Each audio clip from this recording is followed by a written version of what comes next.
కాకినాడ జిల్లా తాళరేవు మండలం గాడిముగ పంచాయతీలో ప్రభుత్వ నిబంధనల ప్రకారమే నడుచుకుంటున్నామని మాపై బురద జల్లాలని ఉప సర్పంచ్ కొక్కిలిగడ్డ లోకేష్ లేనిపోని ఆరోపణలు చేస్తున్నారని గాడిముగ సర్పంచ్ కామాడి గోవలక్ష్మి మాతా రాజు పలువురు పాలకవర్గం సభ్యులు పంచాయతీ కార్యదర్శి విజేవి రమణ తెలిపారు.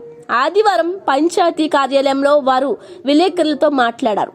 పాలకవర్గం ఏర్పడినప్పటి నుంచి గ్రామాభివృద్ధికి సహకరించకుండా గ్రామంలో పనులకు పాలకవర్గం సమావేశాలకు ఆటంకం కలిగిస్తూ అసభ్యకరమైన మాటలు మాట్లాడుతూ ఉప సర్పంచ్ లోకేష్ వ్యవహరిస్తున్నారని వారు ఆరోపించారు. నిబంధనల ప్రకారం జరుగుతున్న అభివృద్ధి పనులకు సంబంధించి కాంట్రాక్టులకు చెల్లించవలసిన మొత్తాలను కోర్టు సూచనల మేరకు పంచాయతీ సమావేశాల్లో తీర్మానం చేసి సభ్యుల ఆమోదంతోనే చెల్లింపులు జరుపుతున్నామని, ఇందులో ఎటువంటి అవకతవకలు లేవని వారు తెలిపారు. సెక్రటరీ గారికి, వార్డు మెంబర్స్, ఇతర నుంచి వచ్చిన విలేకరులకి అందరికీ నమస్తే. మా పంచాయతీ తరపుని మా పంచాయతీలో అవినీతి అన్నది ఏమీ జరగలేదు. మా మీటింగ్ పెట్టినప్పుడు ఉప సర్పంచ్ గారు కూడా మమ్మల్ని మీటింగ్ జరగనివ్వకుండా ఏదో రకంగా మీటింగ్ ఆపాలనేసి ఎన్నో బురద జల్లుతున్నారు. కానీ అవేమి వార్డు నెంబర్లు కూడా పట్టించుకోకుండా మాకు బాగానే మీటింగులు జరుగుతున్నాం సార్. అలాగైనా సరే జరిగిపోయిన మీటింగులు కూడా తీసుకొచ్చి ఆ డబ్బులు ఏం చేశారు, ఇది ఎలాగ ఏం చేస్తున్నారు, మీ ఇష్టం వచ్చినట్టు చేస్తున్నారు అని సెక్రటరీ కూడా మాట్లాడుతున్నారు. ఏమయ్యా, వార్డు నెంబర్లు అందరూ ఉన్నారు కదా, వార్డు నెంబర్ల ప్రకారంగానే కదా మీటింగ్ జరుగుతుంది, మీరు అందరూ ఆమోదించేనే కదా, మేము వార్డు నెంబర్లో ఆమోదించాక కదా నేను బిల్లు పెడుతున్నాను అని సెక్రటరీ గారు కూడా చెప్తున్నారు. అలాగైనా లోకేష్ గారు అసలు ఒప్పుకుంటలేదు, గొడవ ఏదో రకంగా పెట్టాలని పెడుతున్నారు. 61 లక్షలు మేము మా ఇష్టపూర్వకంగా మేము వాడేసామనేసి లోకేష్ గారు చెప్తున్నారు కదా. అలాంటిది ఏమీ జరగలేదు సార్. ఏమీ జరగకుండానే మేము అంటే మా 61 లక్షలు మేమేమి చేసాము, వర్కులు పెడుతున్నారు కదా, వాళ్ళకి డబ్బులు ఇవ్వాలనేసి టెండర్లు వేసుకున్నారు. కాంట్రాక్టర్లు టెండర్లు వేసుకుంటే వర్కులకి డబ్బులు ఇవ్వాలనేసి వార్డు నెంబర్లు అంతా మేము ఆమోదించి వార్డు నెంబర్లో అంతా డబ్బులు ఇద్దామనేసి మాట్లాడుకున్నాం సార్. మాట్లాడుకుంటే సరే అనేసి వార్డు నెంబర్లు అంతా బిల్లు పెట్టాక ఆ బిల్లు వాళ్ళు ఇష్టం వచ్చినట్టు వాడుతున్నారు. ఆ సర్పంచ్ గారికి సెక్రటరీ గారు మీరే వాడేశారనేసి లోకేష్ గారు చెప్తున్నారు. అదేమి లేదు సార్. కోర్టు ఆదేశాల ప్రకారంగా కోర్టుకి వెళ్తే కోర్టులో ఆదేశాల ప్రకారంగా ఇచ్చారు మాకు. అమ్మ డబ్బులు చెల్లించేయండి అమ్మ బిల్లు కాంట్రాక్టులు కానీ చెప్పారు. సరే సార్ అనేసి కాంట్రాక్టుల ద్వారాగా బిల్లు పెట్టి కాంట్రాక్టులకు ఇప్పించాం సార్. అదే మేము అవినీతి చేసామని మమ్మల్ని బురద జల్లుతున్నారు సార్. మమ్మల్ని ఏదో రకంగా బురద జల్లాలని మమ్మల్ని చాలా ఇది చేస్తున్నారు. మరి మళ్ళీ మేము చేసాము 11,000 ఓట్లతో వాళ్ళ అమ్మగారు ఓడిపోయిన దానివల్ల మమ్మల్ని చాలా బీభత్సం చేస్తున్నారు. సెక్రటరీ గారు కూడా నలుగురు సెక్రటరీలు మారి ఇప్పుడు ఇతను 5వ సెక్రటరీ గారు వచ్చారు. వచ్చినా కానీ ఏదో రకంగా గొడవ పెట్టి ఏదో రకంగా చెయ్యాలనేసి వాళ్ళ అమ్మగారిని, వాళ్ళ నాన్నగారిని, వాళ్ళ తమ్ముళ్ళని కూడా తీసుకొచ్చి మా మీద లేనిపోని అన్నీ కుర్చీలు ఎగదీసేసి కొట్టేసి ఈ టేబుల్ కూడా ఇలా పైకెత్తేసారు సార్. పైకెత్తేస్తే సెక్రటరీ గారు శ్రీనివాస్ సార్ అండి అప్పుడు ఆ శ్రీనివాస్ సార్ కూడా ఇలాగ పుస్తకాలు ఎట్టుకుంది ఇలాగ అనిపోయారు సార్. గోడకి అనిపోతే అదేంటి సార్ ఇలాగా మీరు ఎలాగా కుర్చీలు ఎత్తేస్తున్నారు, మీటింగ్ అని వచ్చారు కదా, మీటింగ్ అవనివ్వండి అంటే పోయా నువ్వే వస్తావన్నా సార్. నువ్వే వస్తావంటేని అదేం మాట నువ్వే వస్తావంటున్నావు, మీరు ఇలాగ జ్యోతి గారు ఆయన కేకలేసుకుంటున్న ఆడవాళ్ళని అయ్యే మాటలండి అనేసి ఈవిడ అంది.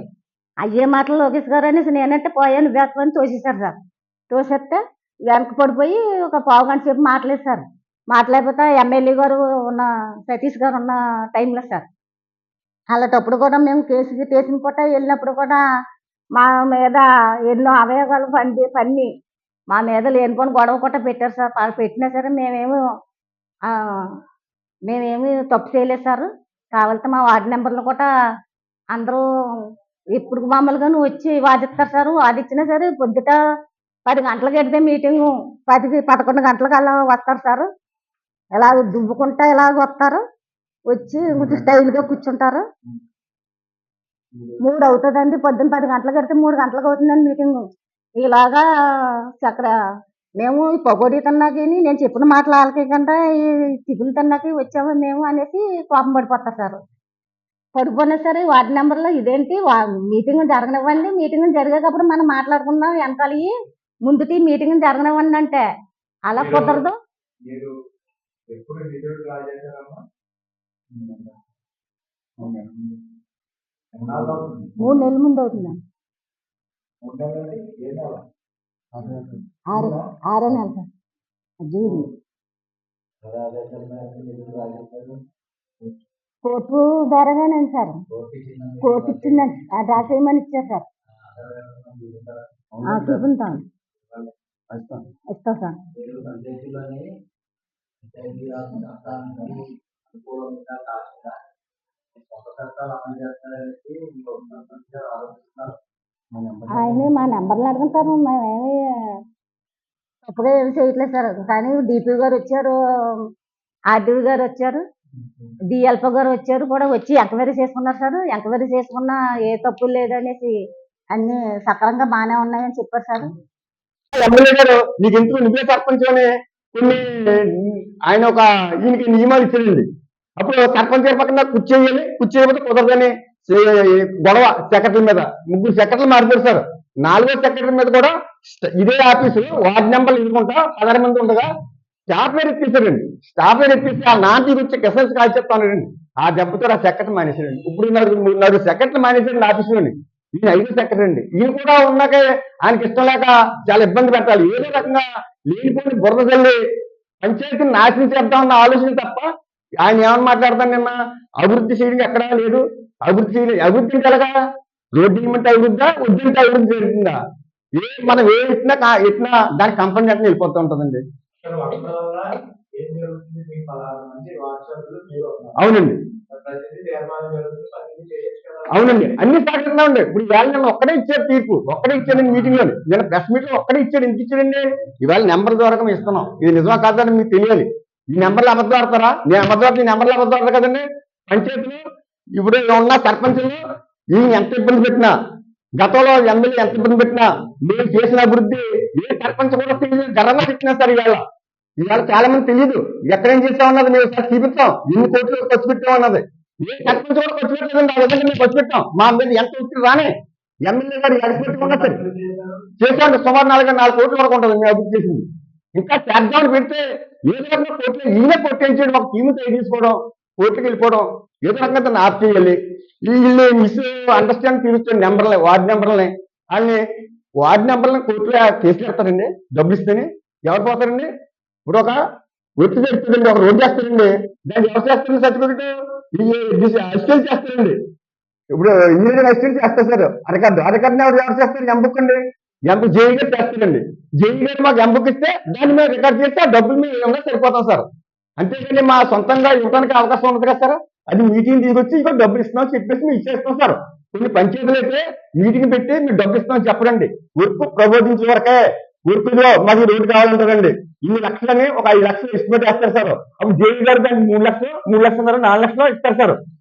దాని ప్రకారంగా డబ్బులు ఇమ్మని మాకు జేఈ గారు ఎంబుక్ ఇస్తారు సార్. ఎంబుక్ ప్రకారంగా మేము డబ్బులు ఇచ్చేస్తాం సార్. డబ్బులు ఇచ్చేస్తారు మీరు చెప్తాం సార్. కానీ అలా కాదు, మేము ముందే డబ్బు ఇస్తాం సార్, ముందే చెప్తాం సార్ మీకు ఇచ్చేస్తామని. అది వీళ్ళకి ఆటలాగా తీసుకుని వర్క్ చేసిన తర్వాత డబ్బులు ఇవ్వద్దంటే ఎవరన్నా ఒప్పుకుంటారు సార్?